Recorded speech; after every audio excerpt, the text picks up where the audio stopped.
ಬಹಳಷ್ಟು ಯುವಕರು ಹಸ್ತಮೈಥುನದ ಬಗ್ಗೆ ಅಂತ ಕೇಳಿರ್ತಾರೆ. ಈ ಹಸ್ತಮೈಥುನ ಮತ್ತೆ ಅದಕ್ಕೆ ಸಂಬಂಧಪಟ್ಟಿದ್ದ ಒಂದು ಧಾತ್ ಸಿಂಡ್ರೋಮ್ ಬಗ್ಗೆ ನಾನಿವತ್ತು ಮಾತಾಡಲಿಕ್ಕೆ ಇಷ್ಟಪಡ್ತೀನಿ.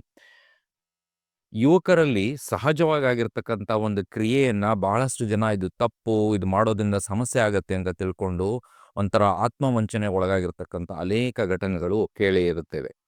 ಅದು ಎಸ್ಪೆಷಲಿ ಸೌತ್ ಏಷ್ಯನ್ ಕಂಟ್ರೀಸ್ ಅಂದ್ರೆ ಈಗ ಇಂಡಿಯಾ, ಪಾಕಿಸ್ತಾನ್, ಬಾಂಗ್ಲಾದೇಶ್ ಹಾಗೂ ಶ್ರೀಲಂಕಾ ಈ ತರ ಒಂದು ದೇಶಗಳಲ್ಲಿ ಈ ಧಾತ್ ಸಿಂಡ್ರೋಮ್ ಅಂತಕ್ಕಂಥದ್ದು ಬಹಳ ಕಂಡು ಬರಲಿಕ್ಕೆ ನಾವು ನೋಡ್ತೇವೆ. ಇದು ವೆಸ್ಟರ್ನ್ ಕಂಟ್ರೀಸಲ್ಲಾಗಲಿ, ಯುರೋಪಿಯನ್ ಕಂಟ್ರೀಸಲ್ಲಾಗಲಿ ಬಹಳ ಕಡಿಮೆ.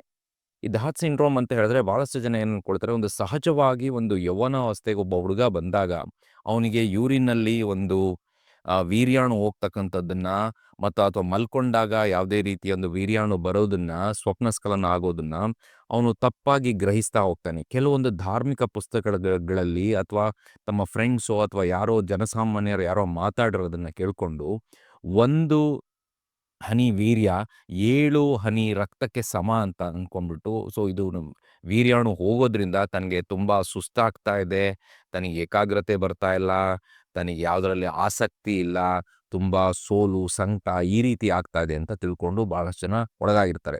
ಈ ಸಮಸ್ಯೆ ಇರತಕ್ಕಂಥವ್ರು ಯಾರ ಹತ್ರನೂ ಅದನ್ನ ಮುಕ್ತವಾಗಿ ಚರ್ಚೆನೂ ಮಾಡೋದಿಲ್ಲ. ಅಲ್ಲಲ್ಲೇ ಒದ್ದಾಡಿಕೊಂಡು ಕೆಲವೊಮ್ಮೆ ಎಂಡೋಕ್ರೈನಾಲಜಿಸ್ಟ್, ಈ ಹಾರ್ಮೋನ್ ಸ್ಪೆಷಲಿಸ್ಟ್ ಇರ್ಬೋದು ಅಥವಾ ನರರೋಗಗಳ ತಜ್ಞರ ಹತ್ರ ಹೋಗ್ತಾರೆ. ಅವರಿಂದ ನಮ್ಮ ಸೈಕ್ಯಾಟ್ರಿಸ್ಟ್, ಮನೋವೈದ್ಯರ ಬಳಿಗೆ ಬರ್ತಕ್ಕಂಥದ್ದನ್ನು ನಾವು ನೋಡಿದ್ದೆವು. ಸೊ ಹಾಗಾಗಿ ಒಂದು ಎಲ್ಲ ಯುವಕರು ಏನು ಅರ್ಥ ಮಾಡ್ಕೊಳ್ಬೇಕು ಅಂತ ಹೇಳಿದ್ರೆ, ಒಂದು ಯೌವನಾವಸ್ಥೆಗೆ ಬಂದಿರತಕ್ಕಂತಾದಾಗ ಒಂದು ದೈಹಿಕವಾಗಿ ಏನೇನು ಬದಲಾವಣೆ ಆಗುತ್ತೆ, ಮಾನಸಿಕವಾಗಿ ಕೂಡ ಬದಲಾವಣೆ ಆಗುತ್ತೆ. ವೀರ್ಯಾಣು ಉತ್ಪತ್ತಿ ಆಗ್ತಕ್ಕಂಥದ್ದು ಮತ್ತೆ ವೀರ್ಯಾಣು ಹೊರಗೆ ಬರ್ತಕ್ಕಂಥದ್ದು ಒಂದು ಸಹಜವಾದ ಕ್ರಿಯೆ. ತನ್ನ ಕಾಮದ ಒಂದು ಬಯಕೆಗಳನ್ನ ಕೆಲವೊಮ್ಮೆ ಚಾನಲೈಸ್ ಮಾಡಲಿಕ್ಕೆ ಹಸ್ತನ ಮೈಥುನ ಮಾಡ್ಕೊಳ್ತಕ್ಕಂಥದ್ರಲ್ಲಿ ತಪ್ಪೇನೂ ಇಲ್ಲ. ಆದರೆ ಅದು ಅತಿಯಾದಾಗ ಮಾತ್ರ ಸಮಸ್ಯೆ ಆಗುತ್ತೆ. ಕೆಲವೊಬ್ರು ಆ ಹಸ್ತಮೈಥುನ ಕ್ರಿಯೆಯನ್ನ ದಿನಕ್ಕೆ 3-4 ಸರಿ ಮಾಡ್ಕೊಳ್ತಕ್ಕಂಥದ್ದು ಅಥವಾ ಒಂದು ಅಶ್ಲೀಲ ವಿಡಿಯೋಸು, ಪೋರ್ನೋಗ್ರಫಿಕ್ ವಿಡಿಯೋಸಿಗೆ ಅದಕ್ಕೆ ದಾಸರಾಗ್ತಕ್ಕಂಥದ್ದು ಏನಿದೆಯಲ್ಲ, ಇದರಿಂದ ಸಮಸ್ಯೆ ಆಗುತ್ತೆ ಹೊರತು ತಾನಾಗೇ ಆಗ್ತಕ್ಕಂಥ ಒಂದು ಸ್ವಪ್ನಸ್ಖಲನ ಅಂತ ಹೇಳ್ತೀವಿ. ನೈಟ್ ಎಮಿಷನ್ಸ್ ಅಂತ ಹೇಳ್ತೀವಿ. ಅಂದ್ರೆ ಅವ್ರಿಗೆ ಬೆಳಗ್ಗೆ ಎದ್ದಾಗ ತಮ್ಮ ಅಂಡರ್ ಗಾರ್ಮೆಂಟ್ಸು, ಪ್ಯಾಂಟ್ಸು ಏನೋ ಒದ್ದೆ ಆಗಿರ್ತಕ್ಕಂಥದ್ದು ನೋಡಿರುತ್ತೆ. ಅಲ್ಲಿ ಏನೋ ವೀರ್ಯಾಣು ಪಾಸ್ ಆಗಿರ್ತಕ್ಕಂಥದ್ದು ಇರುತ್ತೆ. ಸೊ ಅದನ್ನ ತುಂಬಾ ಒಂದು ತಪ್ಪಿತಸ್ಥ ಮನೋಭಾವದಲ್ಲಿ ನೋಡ್ತಕ್ಕಂಥ ಅವಶ್ಯಕತೆ ಇಲ್ಲ. ಇದೊಂದು ಸಹಜವಾಗಿ ಆ ಯೌವನಾವಸ್ಥೆಯಲ್ಲಿ ಹಾರ್ಮೋನ್ ಸೆಕ್ರೀಟ್ ಆಗಿರೋದ್ರಿಂದ ಅದು ಸ್ಖಲನ ಆಗಿರ್ತಕ್ಕಂಥದ್ದು.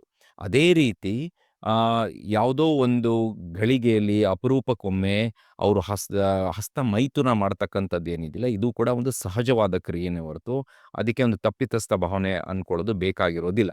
ಸೊ ಬಹಳಷ್ಟು ಸರಿ ಈ ಥರ ಧಾತ್ ಸಿಂಡ್ರೋಮ್ ಅಂತ ಏನು ಹೇಳ್ತೀವಿ, ಈ ಥರ ಆಗೋದ್ರಿಂದ ಅವ್ರಿಗೆ ಅನ್ಸುತ್ತೆ, ನನಗೆ ತುಂಬ ಸುಸ್ತಾಗ್ತಾ ಇದೆ, ಏಕಾಗ್ರತೆ ಬರ್ತಾ ಇಲ್ಲ, ಕೆಲಸ ಚಟುವಟಿಕೆಗಳು ಮಾಡೋಕ್ಕಾಗ್ತಾ ಇಲ್ಲ ಅಂತ ಡಿಪ್ರೆಷನ್‌ಗೆ ಹೋಗ್ತಕ್ಕಂಥ ಕೆಲವು ಘಟನೆಗಳನ್ನು ನೋಡಿದ್ದೇವೆ. ಸೊ ಹಾಗಾಗಿ ಇಂಥವರು ಆ ಖಿನ್ನತೆಗೆ ಒಳಗಾಗಿರ್ತಕ್ಕಂಥವರು ಅವರು ಮನೋವೈದ್ಯರ ಬಳಿಗೆ ಬಂದಾಗ ಧಾತ್ ಸಿಂಡ್ರೋಮಿಗೆ ವೈಜ್ಞಾನಿಕವಾದ ವಿಶ್ಲೇಷಣೆಯನ್ನು ನಾವು ಸರಿಯಾದ ರೀತಿಯಲ್ಲಿ ಕೊಡ್ತೀವಿ. ಕೊಡೋದ್ರಿಂದ ಅವರಷ್ಟು ಇರತಕ್ಕಂಥ ತಪ್ಪು ನಂಬಿಕೆ, ತಪ್ಪು ಗ್ರಹಿಕೆಗಳನ್ನು ನಿವಾರಣೆ ಮಾಡ್ತೀವಿ. ಜೊತೆಗೆ ಇದ್ರ ಅಸೋಸಿಯೇಟೆಡ್ ಆಗಿ ಅವರಿಗೆ ಖಿನ್ನತೆ, ಆತಂಕ ಏನಾರು ಇದ್ದಲ್ಲಿ ಅದಕ್ಕೆ ಸರಿಯಾದ ರೀತಿಯಾದ ಸೂಕ್ತ ಚಿಕಿತ್ಸೆ ಅವರು ಮನೋವೈದ್ಯರಲ್ಲಿ ಪಡೆದಾಗ ಅವರು ಓದೋದ್ರಲ್ಲಿ ಏಕಾಗ್ರತೆಯಿಂದ ಇರ್ಬೋದು, ಕೆಲಸ ಚಟುವಟಿಕೆಗಳಲ್ಲಿ ಆಕ್ಟಿವ್ ಆಗಿರ್ಬೋದು ಆ್ಯಂಡ್ ಆ ಗಿಲ್ಟಿಂದ ಒಂದು ತಪ್ಪಿತಸ್ಥ ಮನೋಭಾವದಿಂದ ಅವರು ಹೊರಗೆ ಬರ್ಬೋದು. ಯಾವುದೇ ಒಂದು ಕ್ರಿಯೆ ಹಿತಮಿತವಾಗಿದ್ದಲ್ಲಿ ಅದು ಬೇರೆ ರೀತಿಯಾಗಿ ವಿಕೋಪಕ್ಕೆ ಒಳಗಾಗದಲೇ ಒಂದು ಸಹಜವಾದ ಕ್ರಿಯೆಯನ್ನು ನಾವು ತಪ್ಪಾಗಿ ಗ್ರಹಿಕೆ ಮಾಡ್ಕೊಳ್ಬಾರ್ದು. ಈಗ ತಪ್ಪಾಗಿ ಗ್ರಹಿಕೆ ಮಾಡಿಕೊಂಡ್ರೆ ಧಾತ್ ಸಿಂಡ್ರೋಮ್ ಅಂತ ಆಗುತ್ತೆ. ಇದನ್ನ ಮನೋವೈದ್ಯರ ಬಳಿ ಸರಿಯಾದ ರೀತಿಯ ಚಿಕಿತ್ಸೆ ಮತ್ತು ಆಪ್ತ ಸಮಾಲೋಚನೆ ತಗೊಳ್ಳೋದು ಬಹಳ ಮುಖ್ಯ. ಧನ್ಯವಾದ.